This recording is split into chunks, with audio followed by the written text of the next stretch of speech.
Welcome to the One Step Ahead series, part storytelling, part podcast, and entirely a celebration. This project is a way to honor the wise beings and medicines that serve us in creating a life that is aligned with the unique beings we are, and the values that connect us to ourselves, to others, to our precious planet, and energies in the universe. You're invited to share in the intimate conversations that arise when we ponder and explore the questions: what does living in alignment feel like? What does it look like? How do we find our way, and who are the guides that can help us discover and deepen our understanding of ourselves? If you're a curious seeker, if you've known that something about your circumstances is not quite the right fit and wondered, what else is there? This is a place to open, expand, and explore. One step ahead of our past, of where we've been, one step closer to where we want to be, where we're meant to be, finding alignment. Always, still, putting one foot in front of the other.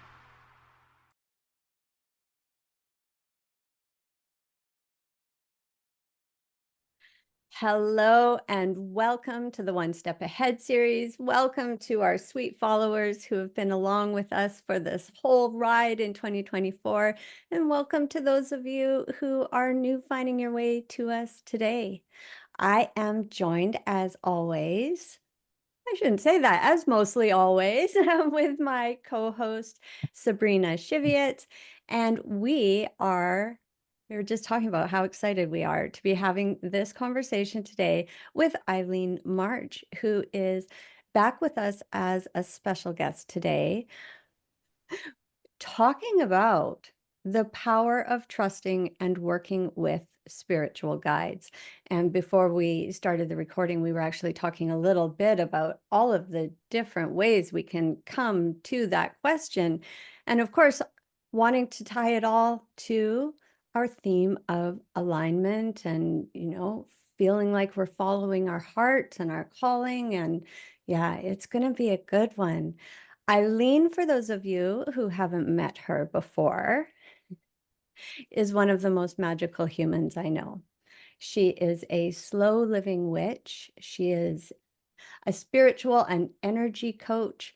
She is a podcast host of the Woo Curious podcast, which has long time been my favorite. So if you haven't been there to check it out, I'll be sure to include the links in the show notes so you can go find her there. She is working on a writing project in the background, and I'm not going to tell you too much about that, but I've been very fortunate to hear bits and pieces about her journey with that. And she's just an incredible, playful, fun person. She plays Dungeons and Dragons, for those of you who are out there looking at the screen saying, really? And she really she takes advantage of every opportunity to be in nature and to connect and uplift others. And we've been so fortunate to have her as our seasonal advisor, and really, really appreciate, Eileen, your generosity in coming back as a guest. I could talk to you all day, every day, I'm sure for a month, and still not get bored. So thank you for being here. And thank you, Miss Sabrina, for helping us guide the conversation today. You're welcome. Thank you for having me again. As we record this, I was actually just editing our podcast episode. Sheena's a guest on the Woo Curious podcast. It comes out next week. And I was just editing it yesterday and thinking about how right at the end of an hour, I was like, well, we could talk for 3 more hours easily and not get bored. But yeah, it's a real pleasure to be here. And thank you so much for that lovely introduction. Thank you. Yeah, that's how we know we're in the company of kindred spirits, is when there's just that joyful bubbling up of energy and curiosity, and you can just talk and talk and talk and talk and talk. Yeah, I love that so much. Eileen, we've talked quite a bit throughout the first 2 seasons about the energies of the seasons. And when we first started actually organizing this project, you had a look at all of our different topics and guests and helped really put some structure to that around the different energetics of summer, fall, winter, and spring. And this topic very specifically landed in our autumn series. And I wonder if you might start us off without going too much into the topic, but just the energy around this topic. What makes this time of year a really sweet time of year to be talking about intuitive guides and the power that they have and the power that we can cultivate in our own lives when we learn how to work with them? Mm-hmm. Sure. I think that the first thing that springs to mind is around the energies of autumn being a sort of slowing down and turning inwards energy, taking stock energy, reconfiguring, maybe letting fall the things that aren't serving. We're heading into winter, so kind of that fall cleaning, as it Mm. were. We talk about spring cleaning a lot, but I don't think we talk often enough about fall cleaning as well as we prepare to move inwards for the winter. And so the idea of working with guides, spiritual or intuitive, when we think about intuition, it's very much a tuning in, a listening in, and seeing what lives there, what wants to come through, and maybe what is no longer serving. And so it felt very resonant with the energies of fall to land that topic in this season. Thank you. You touched just there on intuition and what intuition is. And I wonder if that might be a good place for us to start in putting some shape and context around what we mean when we talk about intuitive guides, because it can be so broad and at the same time extremely vague. Yes, for sure. Well, we were talking before we started to record about the different ways you could interpret intuitive guides. So I offer soul council sessions, for instance, which is like connecting with spiritual guides, with potentially ancestral guides, animal guides, beings that are not on this 3D realm with us anymore. So we have that kind of guide, which is an intuitive process of connection with them. We also have guides, spiritual, intuitive, who are on this 3D realm with us. And sometimes they call themselves guides. It could be a person who is in the world guiding people quite intentionally on their spiritual paths, or it could be other more than human beings here with us. It could be plant kin, it could be animal kin who are here to help guide us. And if we want to connect with them, often it really is a very intuitive process. If you're thinking about having an animal or a plant or a place in nature, even as a guide, there's an intuitive aspect of connecting there. And then there's also our own inner intuition, our own inner guide.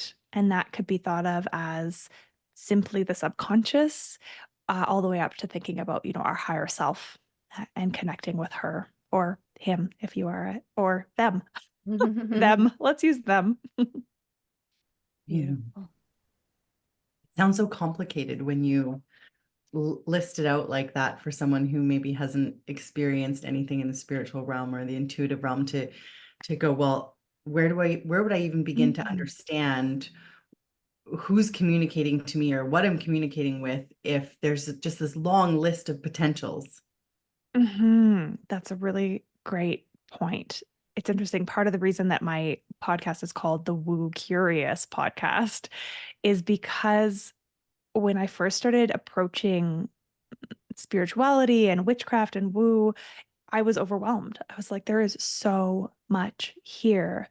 And one of the easiest entry points has been to stay just present to curiosity, which is, I think, probably one of the big reasons that the three of us connect so well. Sheena, it's like the foundation of how you move in the world.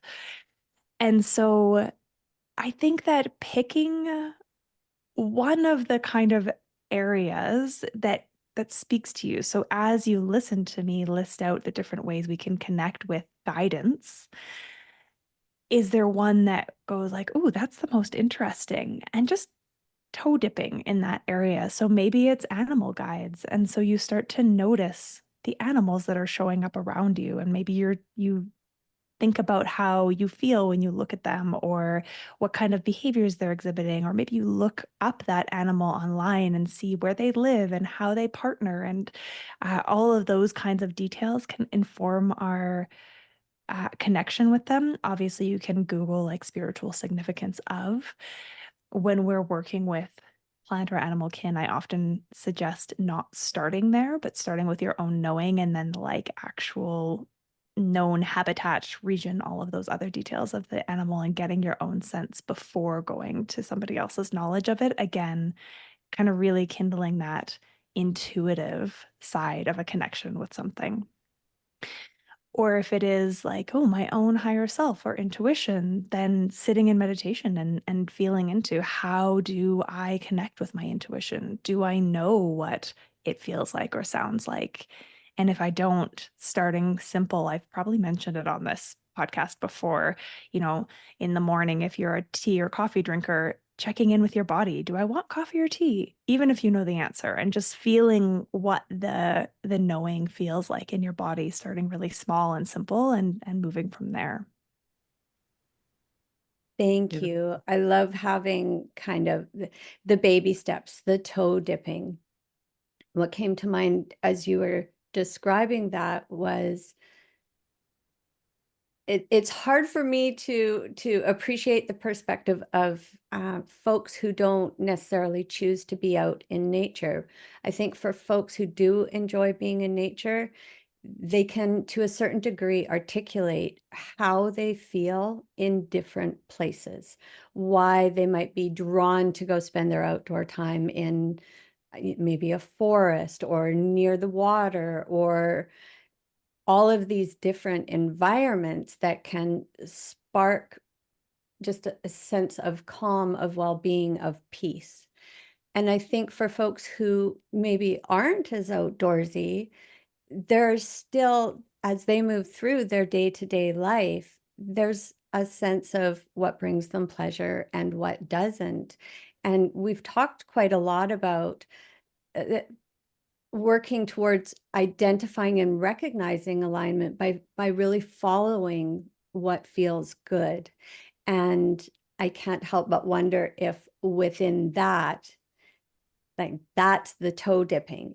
And then the more we tune into that, the more we pay attention and notice perhaps the animals that we encounter, perhaps the clear, wise voice that comes to mind, and the slowing down so that there's an ability to actually be aware of those things.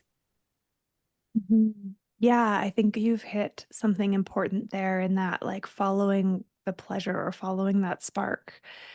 As with anything, if we're moving into a more spiritual way of being, or like if we think about stepping into a life that is kind of about learning about these things or incorporating some of these tools, there's a tendency in a lot of us to try to do it right and to learn it all and do it really well. I'm not alone in my A student perfectionism, I know. And so we don't often give ourselves permission to simply follow the sparks and curiosity, and let ourselves, I often say, let yourself be right. Even if it's not what the book says. When I was getting into starting to call myself a witch, and what does that mean? And for me, it's not about casting spells and, the kind of traditional witchcraft stereotypes that might come to mind, but I do rituals with intention. And I do use elements that could be considered spell crafting elements. And for me, the idea of going into a book and being like, well, I need 3 ounces of rosemary and 1 ounce of salt, and like these like really definitive ways of approaching it don't work for me, because it feels overwhelming and it doesn't allow room for my own intuition to play there. So that was kind of a meandering answer, but or phrase, but I think it's important to let ourselves enjoy the exploration instead of feeling like we have to get it right. Enjoy love the that. I think that's so exploration. important because there's so many influences out there in the world now when it comes to spirituality and what that means. Mhm. When we're all spiritual beings, Yeah. Mhm. have that Yes. innate within us. We are souls in a human body, yet we seek outside of ourselves to find the answers to that. Mhm. Yeah. And inviting Yeah. people to slow down, really, that in itself is so beautiful, right? How many people slow down enough to watch the hummingbirds like fluttering above them in the sky? They wouldn't even notice that they're there, Yeah. Yeah. right? I've been working with the bees this summer. Mhm. Bees are a symbol of Lunasa, which is the season that we're in as we record this, August. And I've really been kind of anchoring into them to help me slow down. I've got an oregano plant in my backyard, and the bees love the flowers. And so anytime I'm feeling like I need to tap back in and slow down and notice, I just go sit with the bees and watch them. And it's lovely to get lost in that space. Yes. Oh my gosh, I found myself this summer laying on my grass in the yard, and there was quite a bit of clovers that came up, and I'm just watching all the bees flutter from flower to flower. And it's such a grounding experience to just take that time and be so present. Hmm. Yeah. Yeah. Yeah. It's precious, and we don't offer it to ourselves often enough. Yeah. So magical. Mhm. My heart just drifted away at daydreams and memories of bees. They are some of my absolute most favorite creatures on the planet.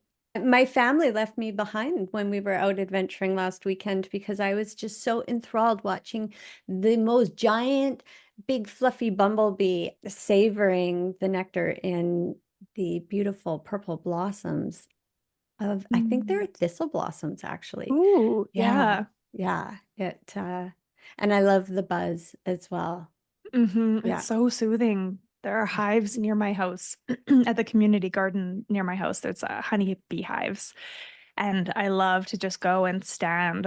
They're in an enclosure, but I can stand close enough that I can almost feel the hum. And I'll just go stand there. Like Have you seen they're like they look like a sauna, and you go and lay down on the bed, and underneath is honeycombs. oh, And cool. it's to really to introduce a healing opportunity to for you to sit with the vibrational energy of the bees. And I Yeah. don't quote me, I'm not some scientist, but it talks about the frequency that they give off and the healing qualities of it. Very, very cool. I've not heard of that, but the immediate thing that came to mind was yes, and also purring cats on your body. Yes. Oh, Oh my Right? yeah. God. Again, those healing frequencies. Yeah. Just climb into a lion's den and hug a lion. Yeah, yeah. Just purr on me. It's like in Oryx and Crake. Have either of you read that? It's one of Margaret Atwood's books. And Mm. there are lots of hybrid animals, and there's this hybrid human race that was created, but they Mm. purr to heal their own bodies. And there's a scene where one of them goes up and is purring on a hurt like regular like us human. And it was just this interesting little bits that she brings in. She's such a amazing art author. But yeah, yeah, the healing frequencies of nature, Mhm. felt and unfelt, are we're learning so much more about how real and potent they are. Mhm. As we each shared our own story of savoring time with bees, it occurred to me what a beautiful example of an intuitive spiritual guide that makes its way into our world on its completely independent journey, but has the power to catch our attention, to draw us into full present awareness. And when we are in full present awareness is when I would make the claim that we are at our most spiritual. And Mhm. so to me, that is an example of spiritual guidance in my life. And similar with the hummingbirds, Sabrina, when I see them and I just stop everything else that I'm doing and my attention is there. And the reason that my attention goes there is because it feels so sweet. You know, my heart lights up. My curious nature is enthralled and so happy. That's how I know. That's how I know. Mm-hmm. It's interesting because as I started to follow the path of, we're walking into this space of energy medicine and of witchcraft and of woo, Mhm. and my science brain still sometimes is like, Eileen, let's like go back to rational land over here. But what was really curious and the way that I've played in that space, especially for any listeners who are like, this is out there, like, there is definitely that reaction still sometimes. But this sense of how noticing enriches your life. And Mhm. so even if these spiritual qualities or aspects that we've given to animals has been that direction and hasn't been the other way, which I actually believe that there is, the ability to communicate with these kin that we've mostly lost, but some of us are still in tune with. And so we've been handed down some of the spiritual qualities that are inherent in them. But even if we think that, no, like some human made up what a hawk, for instance, means in terms of spiritual significance, the enrichment of the experience of life through noticing and being in connection with that significance, it doesn't matter which direction it went. It doesn't matter if it was made up, quote unquote. It impacts life in such a positive and beautiful way. Like that sense of moving through the world differently makes it so valuable. Mm. I think you need to just spend a short amount of time with a young child to see that it is truly magical, because they have not been sold the story of needing to hustle in this world and meet the expectations and be fearful of others' judgments. They don't have that programming yet. And Mhm. the way that they explore nature with wonder and awe is so beautiful. And they're just so naturally present with it. You bring a child to, like, let's say an animal show. We were at Grouse Mountain the other day, and we went to see the bird show. I can't remember what it's called, but they bring out an eagle, they bring out a hawk, a couple different types of hawks. And my son has seen this all before, but to watch their little faces just light up with the magic of these beings, everyone else in the crowd is just completely numb to it. The person who's doing the demonstration is having to egg the crowd on to cheer. And the kids, you don't have to tell them that, because they're just so in it. They're so present. They're so excited about these animals. Mhm. It's magical. And Mhm. to your point of we've forgotten the language of communicating with them. I think we have, and a lot of children haven't. It becomes programmed out of us as we get older. Yeah. Yeah. Yes, 100%. I Yeah. agree. I think I use that often for clients who have kids. It's like they're your best teachers. Mhm. If you can be present with them and allow for their wonder and curiosity and awe at the world around them to like permeate instead of being like an annoyance that they've stopped to smell yet another flower and now you're going to be late. It's like, can we flip that script a little bit and reclaim some of that natural awareness of the wonder that exists in life? That is magic. That's the definition. It's not like, it's flicking wands and casting spells. It's being present to what exists. Yeah.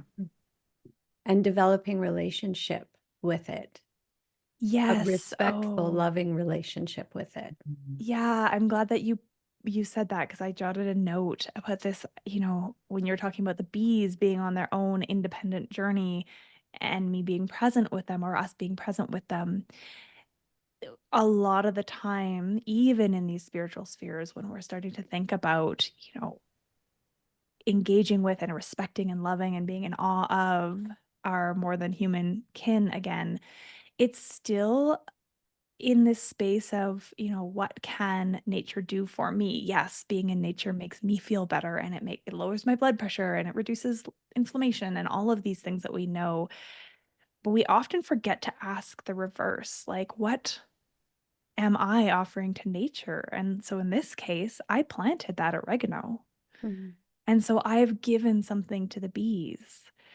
I was reading Sophie Strand is an author that I am slightly obsessed with. She has 2 books, a third coming. One is fiction, historical fiction, one is about myth.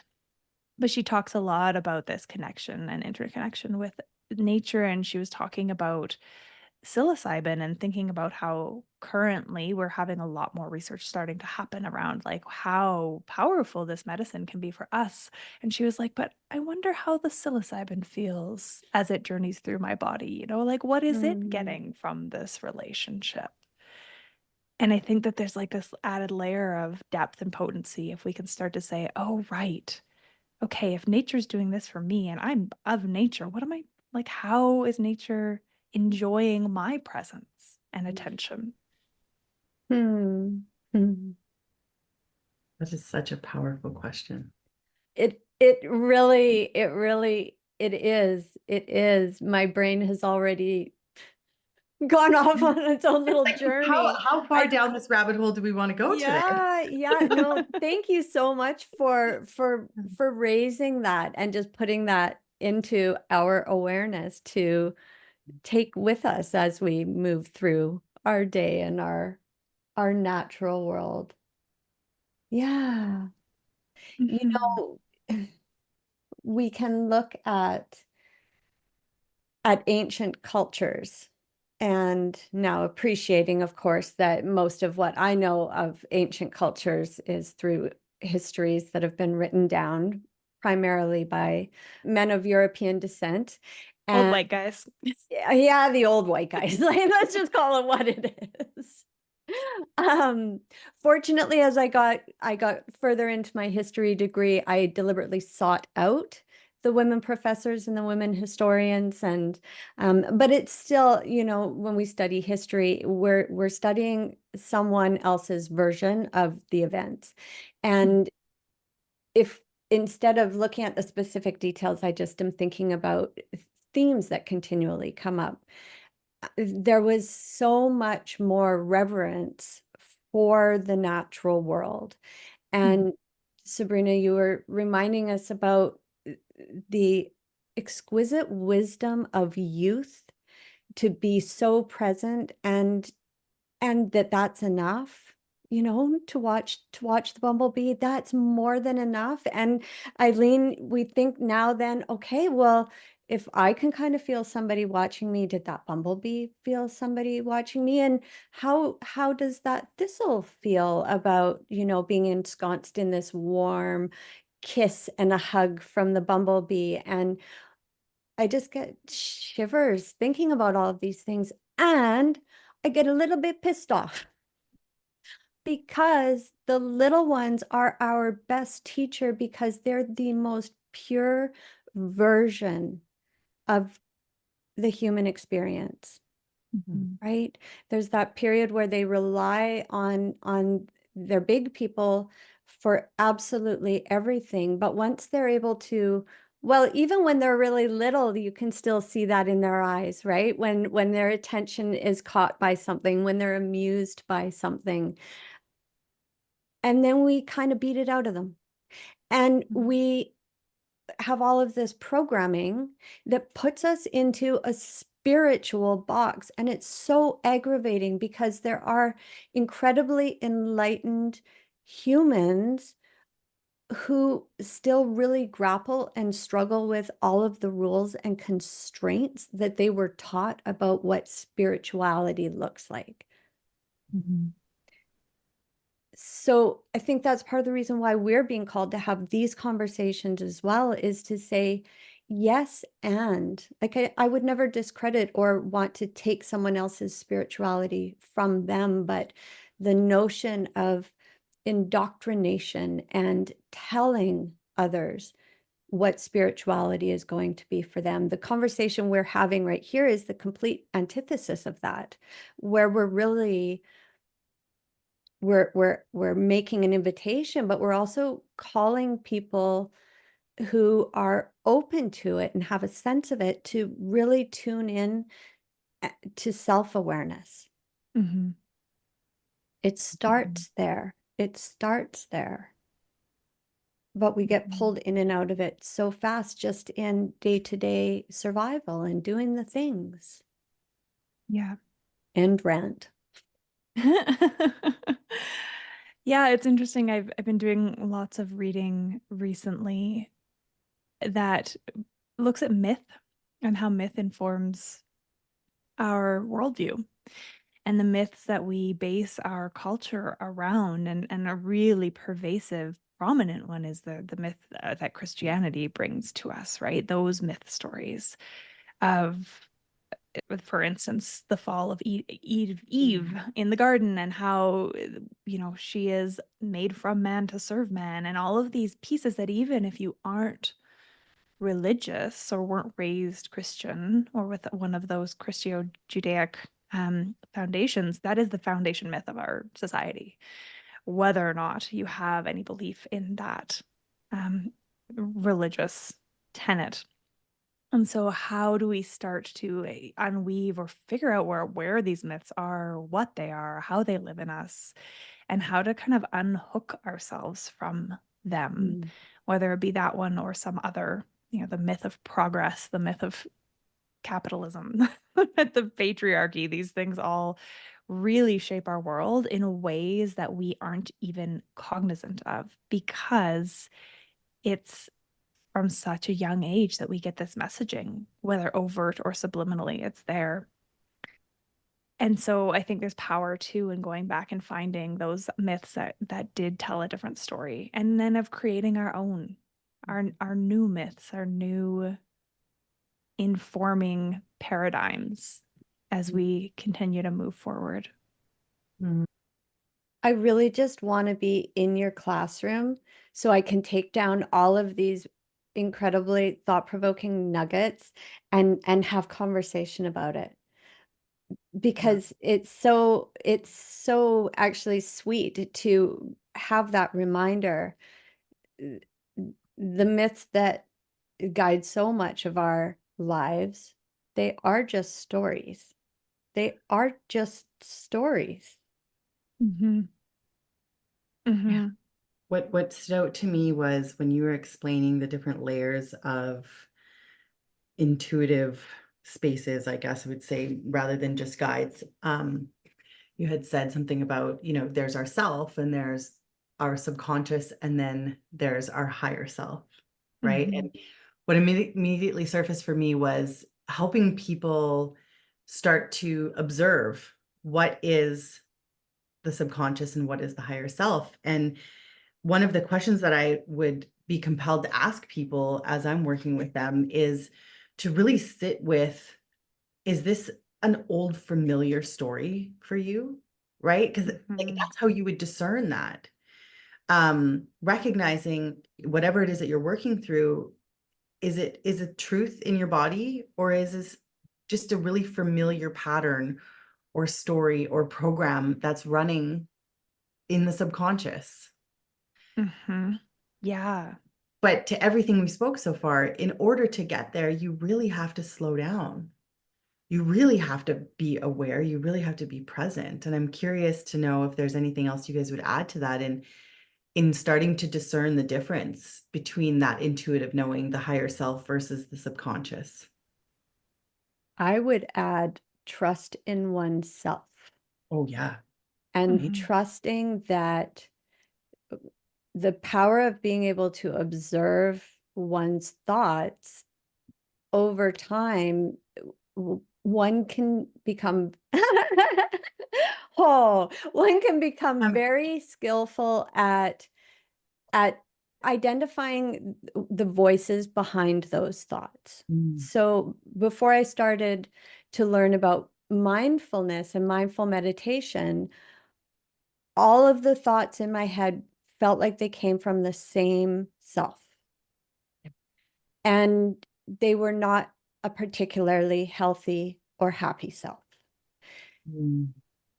as I cultivated my own ability to just slow down and pay attention to those thoughts, I started to hear different selves chiming in on the conversation.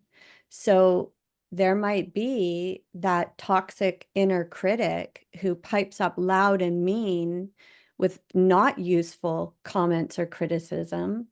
But in the stillness, then there would often be a softer voice that reminded me, you're doing the best you can. You're doing the best you can. Keep going. You're doing right. Just keep going. It didn't mean that the critic stopped. And in fact, I came to get to know lots of different selves in that way. But it was the soft, sweet voice that filled in those gaps that I came to know as my higher self. Yeah, I think you're speaking to something that is common in the experience of hearing or listening or tapping into that higher self versus some of the more subconscious patterning that's happened, is that there's an expansiveness and a lightness and a joyousness always to that higher self voice. It's never cruel. It's never unkind. Whereas parts of the subconscious are really lovely, because obviously there's so much that lives down there, but there are parts that are unkind or that tell us we can't do what we desire. We can't have that thing. We're not worthy of it. All of those more critical sides of the voice, or anything that makes you feel restricted rather than expansive. That tends to be, okay, where are those patterns? Where are those stories coming from? And we can often get at them by some really good questioning, or like journaling prompts, or questioning in a coaching or a therapy setting, where it's like, okay, this is an interesting belief. What's informing that story? What kind of stories were passed down from your parents, from your teachers? What did you learn about, what it meant to go after your dreams, or to be bold and loud as a woman, or all of these things? We're given these stories, and so sometimes it's a combination of feeling and of cognitive, like, okay, I'm going to look at this from a analytical, rational point of view as well, and then being able to take that knowledge into the body. Thank you for explaining it in that beautiful way. I jotted down, put down or uplifted. So as a way of getting to know the highest self, if the thoughts that you're hearing feel like a put down, that's not your highest self. If the thoughts that you're hearing are uplifting and encouraging and loving, that's your highest self. That's the voice that I'm practicing paying way more attention to than the other ones. Now, the put downs, though, those are such important teachers, because if a thought arises that feels like a put down, there's an opportunity to get curious about where that thought came from, whose voice is behind that thought, or what story shaped that thought in me.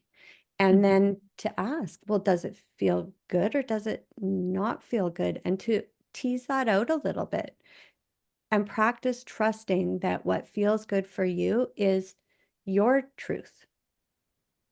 Yeah, I think there's power too in that distinguishing of it being a story or a voice that does not actually belong to you or define you, right? We get very attached to our thoughts. Like, we feel often like our thoughts are us. We are that person.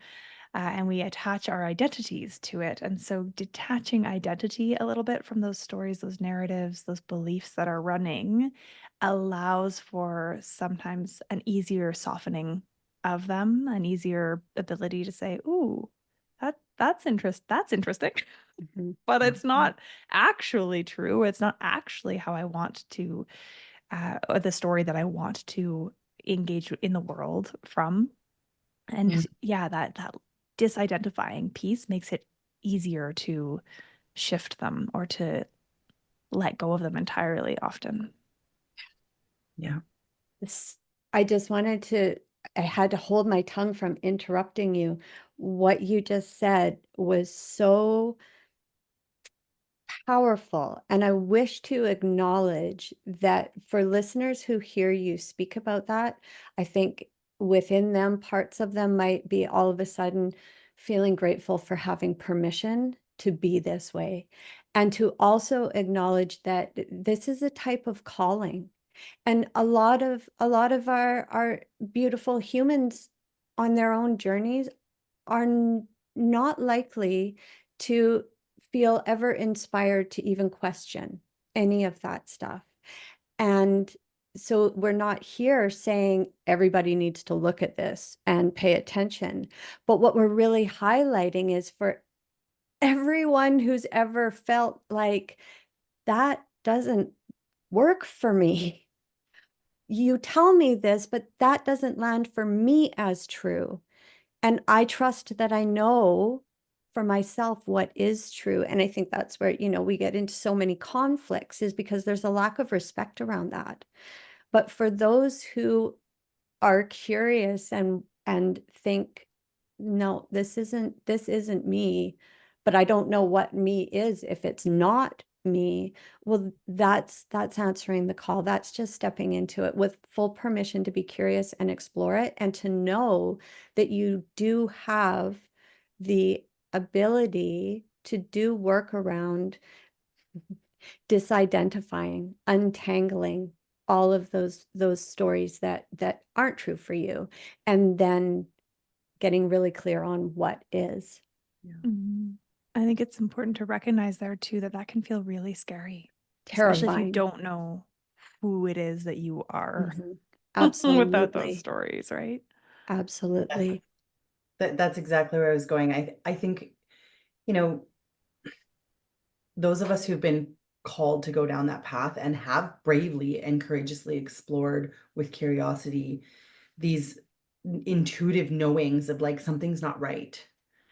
We know how uncomfortable it is, right? And I think for those who maybe don't get there, I have such a degree of respect for them, because what we're not exploring is all of the trauma that they may have gone through, or the deep levels of programming, the generational stuff that they're bringing to the table, that really, as they get the sense, this podcast is all about alignment, as they feel, they intuitively know that the way that they're living or the way that they're in relationship isn't in alignment for them, to even like peek behind the curtain of that is so overwhelming and scary that a lot of people can't go there. Absolutely. Yeah. Mhm. Which is, And sorry, go ahead. I was gonna say, I feel like it's a really good time, obviously, because I wrote the quote, to talk about the quote, because Yes. it really lines up with that. So what I wrote was, inability is not the same as discomfort. Mm. Yeah. Right. Mhm. And I think we don't talk about that enough in the world. We look at people and, some people would judge others for not doing the work, for not showing up a certain way, for not seeing the pattern. Mhm. I love that you brought it to judgment, because that's exactly what I was going to say when I jumped in, was this external judgment can happen, and also the person who can't look behind that curtain because it is too overwhelming, and they actually don't have the ability to. Yeah, Self-judgment can come into play there too. absolutely. Oh, so much. I Yeah. Mm-hmm. think we all find ourselves there from time to time. Mm-hmm. Yeah. Yeah. Yeah. I love that inability is not the same as Discomfort. discomfort. Thank you. I was like, I have the D written down. My brain is already. Yeah, right. And to speak back to the subconscious, well, we know that what the subconscious dislikes the most in the world is discomfort. It is really finding ourselves in a place that we're going to explore something new, that we're going to, shine the light on a shadow that we didn't want to see or hear or know about. And so society is just like, oh, we're just going to mask that as an inability. That person can't do that. Yeah. It's really fear. It's scary. There's a lot of Mhm. grief to sift through. There's a lot of uncomfortable situations and perhaps trauma Mhm. to explore before we can really connect to the higher self. It's Yeah. like wading through the muddy waters before you can get to actually seeing clear enough to know that, oh, that voice right there, that's actually me. That's my higher self. Yeah. Yeah. Yeah, and we often will judge ourselves for our judgment of ourselves. Mhm. That's coming through right now of like Layers and layers of judgment. all the Yeah. layers of judgment and the sitting with and the recognizing and yeah, oh, I had something to say that was far more profound feeling, but it's gone. It'll come Don't judge back. it. No. Yeah. Yeah. I have a question Mhm. tying our exactly where we are to our theme of alignment. Might judgment, and particularly judgment of judgment, it's that judgment of judgment that gives me cause to wonder, because that to me is a different self who's chiming in and adding on to the pile there. Might judgment be an indicator of misalignment? And as I say that, my brain says, well, for you, I think for sure, but I'm curious to know what the two of you might think about that. Is it possible that there's more judgment, self-judgment, when we're less aligned, and less judgment when we're more aligned? I feel like that's true. Agree. Yeah. Yeah. Yeah. And actually it's interesting that the thing I wanted to say came back and it ties in. Um, we judge the patterns the that are really there for a reason. And so some of that alignment is recognizing the patterns, the stories, the beliefs, they were protective. They were a good thing for you at some Mm, point, either in this lifetime or historically. It was something that you needed to survive a situation. Mhm. And that can feel really dramatic sounding, and it could be, big T trauma, but it can also just be really small little things that seem inane, but to a small child are not. mm, And so that kind of compassion or alignment of saying, oh yeah, okay, I can see this pattern. I cannot like this pattern, but I don't need to stand in judgment of it, I think is often that first kind of step. And yeah, judgment falls away as alignment. Mm. It takes precedence, I think. so The other good. thing that came through to me in that was we find ourselves in these places where we are judging our behavior, our inner critic, and sometimes, oh, maybe I lost it too. What's happening, Eileen? Uh, the belief, and we hear this statement often of we're exactly where we're meant to be, Mm. can be really hard to sit I with. don't want to be here. Exactly. Because we know that everything that we experience in life is a teacher, it's a lesson. Mm-hmm. Yet I know, and I speak to this from my own experience, that there are times when I just don't want another lesson right now. Mm, Mm-hmm. mhm. Mm-hmm. And those are the times where I do find myself out of alignment and sitting in self-judgment. Mm. Or That- self-pity. yeah. You pepper in a little self-hate, Yeah. because I'm not doing the thing fast enough. And yeah. And it's almost like it's a cycle, I would say, Yeah. Mhm. at times. And the more you do this work, the more you're aware of the shadows and having to, rewire the programming, it does become easier. There are Mhm. still times that I get overwhelmed and I'm like, just not fucking ready for that lesson right now. Can I just get like a 4-week break? Yeah. Yes. Yeah, I think that the big piece of this journey is finding the ability to be in acceptance. Yes. And when we have the capacity to find lesson or they accept or convert the situation. So a situation is what it is. Oh my God, I And love that. sometimes we have the energy to say, okay, what is this teaching me? How might I learn from this? How might I grow from this? And sometimes really we don't have a capacity to do that part of the Yeah. work. And we just have to be able to say, okay, this is how it is. It's uncomfortable. And I'm not going to add to the discomfort of it by railing against the fact that it's happening. And that's a lifelong practice to cultivate, I think. Yeah. Absolutely. It's not necessarily that the lessons get any easier to navigate, but the more skillful we become in navigating them. And that includes making the choices of, I don't have capacity for the lesson right now. It Mhm. takes all I have to endure the experience. There's a good chance that I'll reflect and get the lesson down the road. But Mhm. yeah, I've been a little bit irritable lately with my partner, and just listening to the two of you articulate what you just did, I realized that it's because I am going so fast in doing all of the things that I'm doing right now that I don't have time to slow down and practice doing them properly. Mm.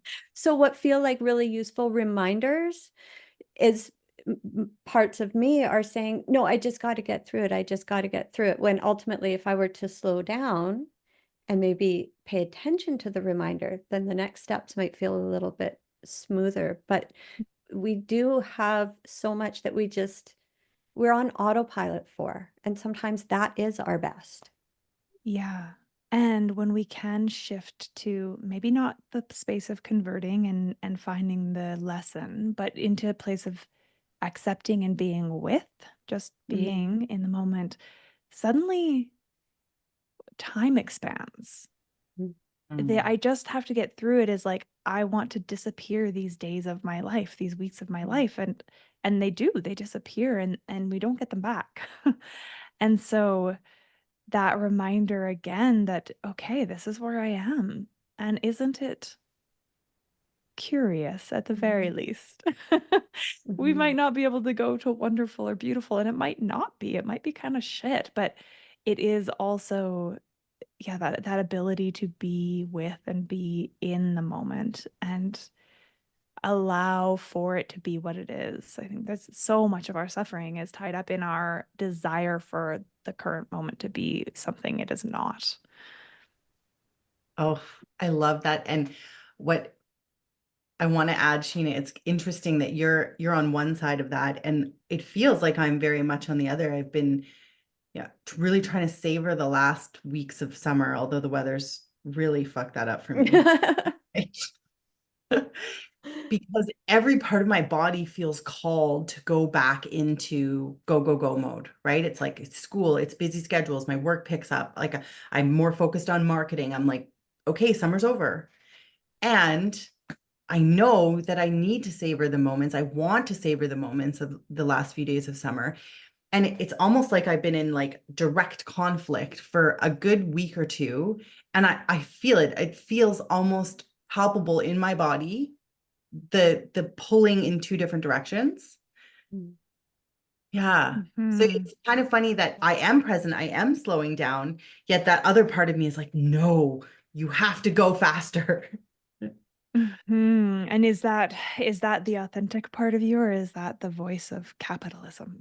Right? It's, you know what, it is the voice of capitalism, and it's how many years of our lives have we known September to be the time Yeah. where, oh, it's, Labor Day weekend's over, you're back in Mhm. it. And it is energetically, as much as it's a time of turning inwards and slowing down, it's also a busy time of Yes. getting the systems in place that will support us through the winter, getting the harvest processed so that we have food through the winter, Mhm. getting our inside spaces cleaned out and cleared out, getting rid of the things that we don't need in our space as we head into winter.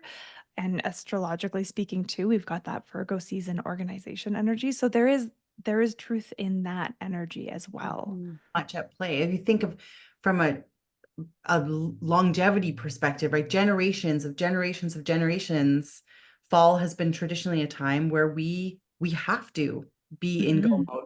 We're, cultivating the fields and getting things ready, to your point, whether we're like thinking back to tribal days or just, pre-industrial revolution days. Yeah, like that, those apples got to get preserved. They got to, like, or whatever it is, the food, if we don't, we will die.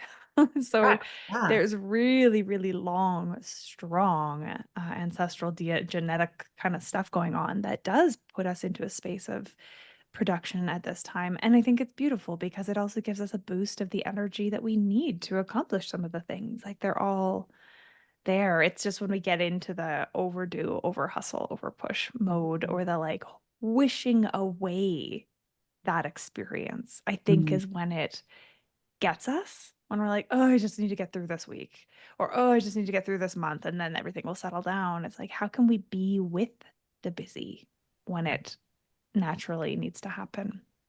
Absolutely. And for me, we talk about this a lot, my goal is to always try to find the balance of things rather than allow the pendulum to swing from one extreme to the other, which is, you spend a lifetime in black and white thinking. That's how your brain operates. And so these times where I feel the call to move into really fast pace, like, we don't need to swing it over here. We're just going to stay and allow ourselves to like gently sway in the middle.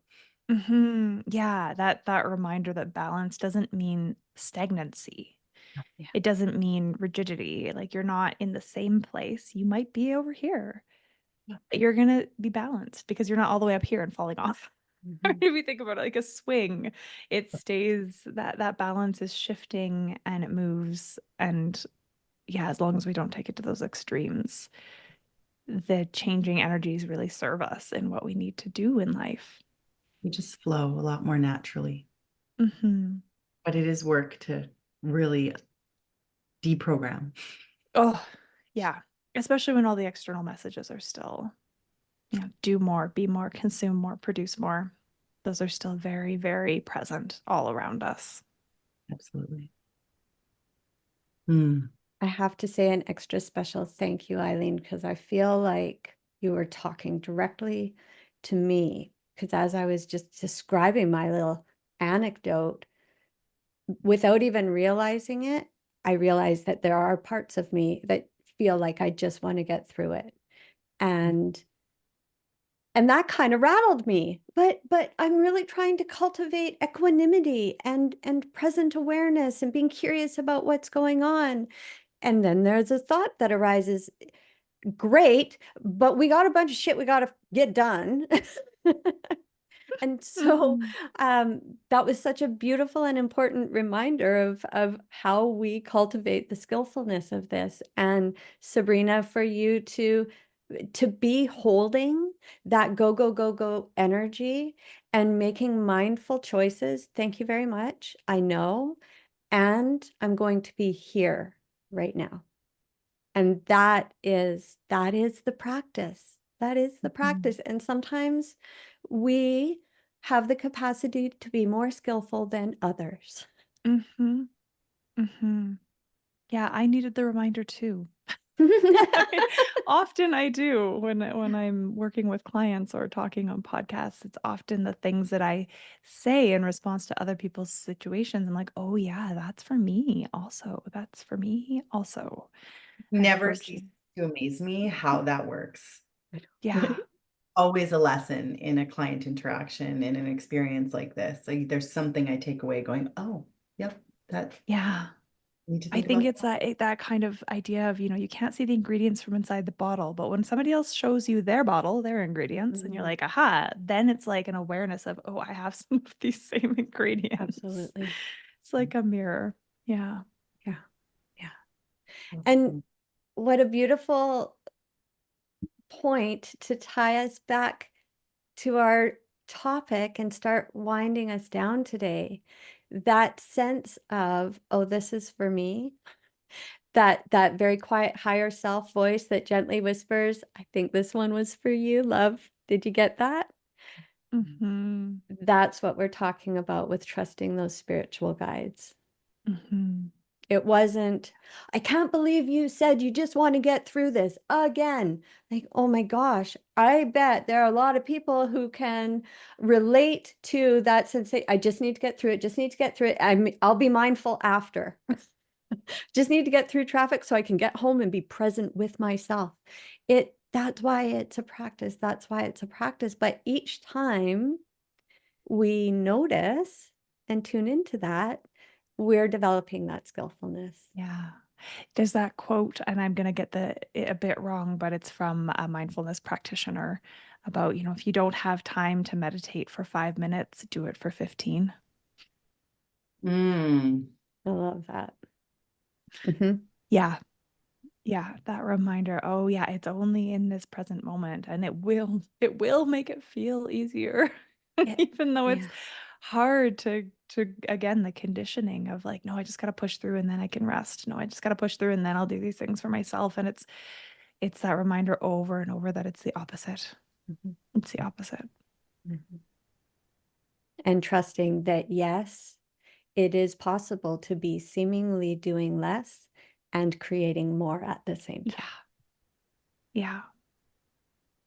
Hard to wrap the brain around, but it does happen. A lot of the things we talk about in the One Step Ahead series are hard to wrap our brains around. And so we try to do it with a sense of humor and, well, maybe there's something to be curious about here. I know that I find today's conversation has been delicious. Mm-hmm. Yeah, Mm-hmm. really, really nourishing and thought-provoking and full of important reminders that my highest self is gently, you got those, right? I particularly like how it went a completely different direction than I thought of when we talked about the topic. I'm thinking here we're gonna like dive into what it's like to explore working in person with guides and the different types of intuitive readers, all the things. And we just went a completely different direction and I really loved it. Yeah. But we could do a part 2, 3, 4. Yeah. Yeah. I think like at the end of the day, the direction we went is the direction that, especially for, people who are watching the One Step Ahead series, it's the way that it's so accessible. It's accessible to everyone. It's free. It's, there's beauty in having guides, like physical 3D human guides holding the space and helping nudge you along and asking some of those questions. And it's beautiful to like directly be dropping in and connecting with spirit guides, for instance. And that remembering that the answers, the wisdom, the tools, the knowledge, they're within you and all around you always. And there's so much power in having agency and self-trust. Yeah. So much happens there. And it really tapping into all of those things allows you to step into an authentic path of who you're supposed to be rather than outsourcing everything to everybody else. Yeah. Let yourself be right. That's right. When you have self-trust, you know the individuals you are calling in to help you for guidance, mentorship, they're meant for you. Yeah. Thank you. Thank you both so much. Thank you to all of our listeners and viewers. I'm closing this episode there's a beautiful, warm calmness here that, like, so many good reminders. Is there anything that either of you might like to add before we end today? I feel like we wrapped up really, like it's like we full circled and tied it with a nice little bow from my perspective. Yeah. Remember that inability is not the same as discomfort. Yeah. Yes. And that one is going to go into the show notes as well. Yeah. For those who have been requesting opportunity to reflect on it a little more after watching. Yeah. Thank you so much, everyone. We send you off with very best wishes and look forward to meeting you back here in the One Step Ahead series as we move through season 3, autumn. And just a gentle reminder that if you've enjoyed the show, consider subscribing and maybe pressing the like button. That way you will be sure to catch all of our future episodes. Cheers and best wishes. Thank you.